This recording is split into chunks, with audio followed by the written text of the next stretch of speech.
guys, Prowl 1701 here, and today we're going to be reviewing part 2 of Silver Nemesis, which was recently sent to me by one of my subscribers, Simon, who's been a huge supporter of the channel. I really appreciate it, Simon.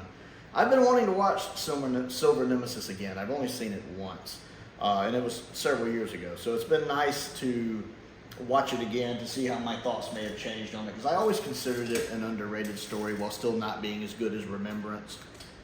The story is basically a retread of Remembrance, let's be honest. Part 2, the first thing we have to talk about is those Cyberman costumes. Now, I don't mind the chrome helmets. I'm fine with that. They actually look pretty nice, the little chrome helmets. I don't mind that, you know, because I know before that they were never chromed out like they are here. That's fine. My problem is the suits and the gloves. The suits themselves don't look as good as the other Cybermen stories from the 80s. I like those better. The suits just look a little weird. But those gloves, what in the name of all get out is up with those ridiculous looking gloves they're wearing? They're like, their fingers are like this long. Like, I can't decide if my reaction should be, or if my reaction should be, maybe it should be, you know, like a cross in between somewhere. I need to never do that again. That's just creepy. Yeah, no. But those gloves look awful. I have a hard time taking the Cybermen seriously when those gloves look, how do they hold anything? Like, that's where my mind was stuck on the whole time was, what's up with those gloves? They're terrible. They're terrible. Terrible. I love the fact one of the Cybermen keeps giving pushback to David Banks' cyber leader. First off, I love David Banks as the cyber leader. David Banks could be the best Cyberman ever. He is just so good as the cyber leader. I always love when he's in a Cyberman story. He's great. They could bring David Banks back. I would be fine with that. Well, I don't know if he's still around now. If he's still around now, they can bring him back for that. So he's so good as the cyber leader. But I love how there's that one Cyberman that's kind of, don't you think we should do this? I don't know. What about this? Although sometimes he's offering helpful advice too, like when to retreat, when not. I like that. I like the fact there's a Cyberman that's like, I don't know. Just like that. It's so weird for the Cybermen to be destroyed by gold. The gold weakness thing has always been weird to me. I love Revenge of the Cybermen, but that's always been really weird to me. And the fact one single arrow of it can do it, like I get like the fine mist powder, maybe. It's a stretch, but maybe, but just one little thoop in there. Whereas bullets that don't do that, bullets bounce off with a little arrow. Just, But I guess this is their, you know, breathing apparatus. So I guess if something penetrates it, it could do that. Just have a hard time taking some of that seriously. I like some of the battle scenes, like when the militant group is fighting the Cybermen at the beginning. That's shot pretty well. I really enjoyed that. I thought it was a fun little shootout. I'm still liking Fiona and the guy who's working with Fiona, with the two actors, the two characters they're playing, the people from the past. I feel like they're kind of outmatched.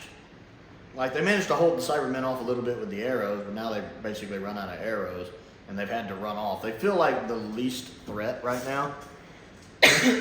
The whole forming an alliance between the Cybermen and the militant group,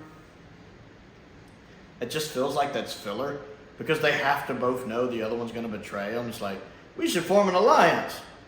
You're going to betray me as soon as I form an alliance. Yeah, but be honest, you're going to betray me too as soon as it's convenient. You know what? You're right. So, okay, let's form the alliance. Keep an eye on each other. Just, you know, when they're talking about forming an alliance, you're just sitting there watching it going, I wonder who's going to stab the other in the back first. You know it's going to happen. You know they're both planning it. The cliffhanger is good with the reveal of the Cybermen fleet, which it's not the first time that's been done. Even in Doctor Who, it's not the first time that's been done. And then that's also what we get later in the modern series with Bad Wolf and the Parting of the Ways, the end of part 1 being, oh, look, it's the Dalek fleet, but they were hidden the whole time. It's kind of the same thing here. You tweak the signal and, oh, look, there's the Cybermen fleet. It's been hidden this whole time. My problem is, why didn't they send more Cybermen initially? If this is the advanced guard that's down there and it's like 8 Cybermen, and you have thousands of ships, which probably equal hundreds of thousands of Cybermen, why not send down a slightly bigger group? I mean, you could overwhelm the Earth with just the thousands of ships. We should send out an advance party. No, let's attack them all at once. Earth will have to surrender or we'll destroy it. I like this plan. But no, they're like, we have thousands of ships, hundreds of thousands of Cybermen. We're sending 8 to make sure everything's okay. Well, those 8 didn't make it. All right, boys, plan's off. Let's get out of here.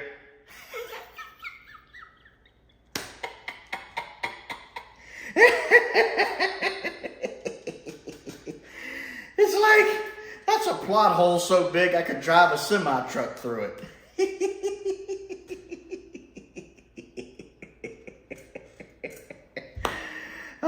But ignoring all of the, this doesn't make sense going on, it's good. I'm enjoying the story. I love watching Ace get to blow up the cyber ship.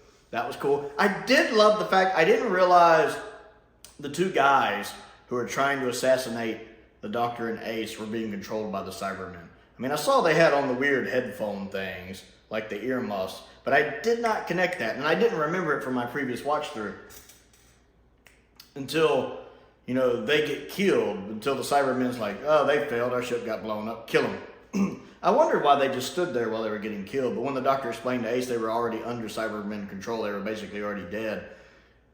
That's neat to me because it connects with what we see in modern Who when they basically turn the Cybermen, or turn humans into drones without fully converting them, like which we see done in Army of Ghosts and Doomsday with like Freema's original character, which is Martha's cousin, and the 2 guys that get mentally taken over, and you just see the little earbuds flashing, and they're basically dead. They're just being puppeteered at that point to open the doorway. And it's neat that they still use the little ear things to symbolize it. Now, of course, by the time Army of Ghosts rolls around, technology-wise, they just have the little phone earpieces in. Whereas here in Silver Nemesis, we get the 80s version of that, which is basically the earmuff headphones.